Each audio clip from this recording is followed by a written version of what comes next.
और गणेश जी की अनोखी साझेदारी। महाभारत की रचना। बहुत समय पहले की बात है। हिमालय की गुफाओं में एक दिव्य आत्मा ध्यानमग्न बैठी थी। वह थे महर्षि वेदव्यास। तपस्या, ज्ञान और अनुभूति की जीवित प्रतिमूर्ति। उनके मन में एक महान ग्रंथ की रचना चल रही थी।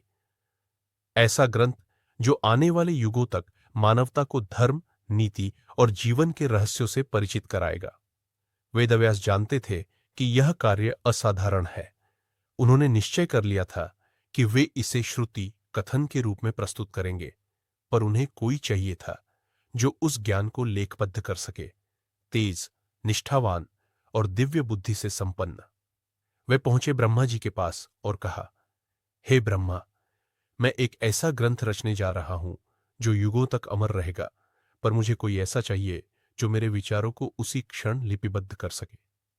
ब्रह्मा मुस्कुराए और बोले, व्यास, यह कार्य कोई साधारण नहीं कर सकता, पर एक है जो कर सकता है, भगवान गणेश। वेदव्यास झटपट गणेश जी की शरण में पहुंचे। पार्वती नंदन, बुद्धि के देवता, शांत मुद्रा में ध्यानस्थ थे। जब वेदव्यास ने अपना उद्देश्य बताया, गणेश जी ने गहराई से सोचा। फिर उन्होंने कहा, मैं यह कार्य कर सकता हूं, पर एक शर्त है। तुम रुकोगे नहीं? यदि तुम रुके तो मैं लिखना बंद कर दूंगा। वेदव्यास मुस्कुराए। वे भी साधारण आर्षि नहीं थे। उन्होंने उत्तर दिया, मैं भी एक शर्त रखता हूं। तुम वही लिखोगे जिसका अर्थ पूरी तरह समझते हो। गणेश जी सहमत हो गए। गंगा के किनारे एक शांत गुफा में सृष्टि का सबसे महान साहित्यिक संवाद शुरू हुआ। वेदव्यास बोलते गए। उनके शब्दों में कुरुक्षेत्र की धूल, धर्म के द्वंद्व, अर्जुन की व्याकुलता, कृष्ण की गीता, द्रौपदी की वेदना, कर्ण का मौन बलिदान, भीष्म की प्रतिज्ञा और अश्वत्थामा का श्राप, सब समाया हुआ था। गणेश जी का लेखन इतना तीव्र था कि उनके कलम के स्पर्श से पत्थर भी मोम हो गया।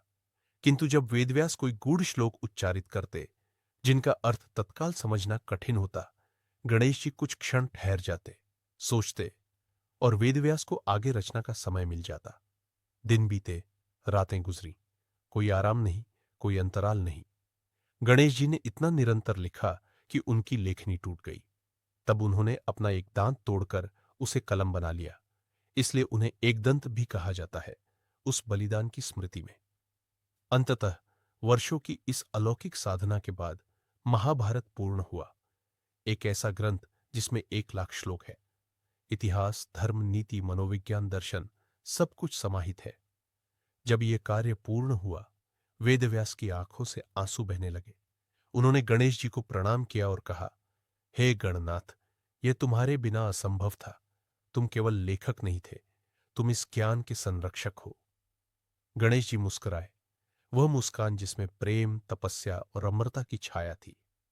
यह केवल एक कहानी नहीं, यह उस बोध की कथा है जो बताती है कि ज्ञान बोलने से नहीं, समझने और लिखने से जीवित रहता है।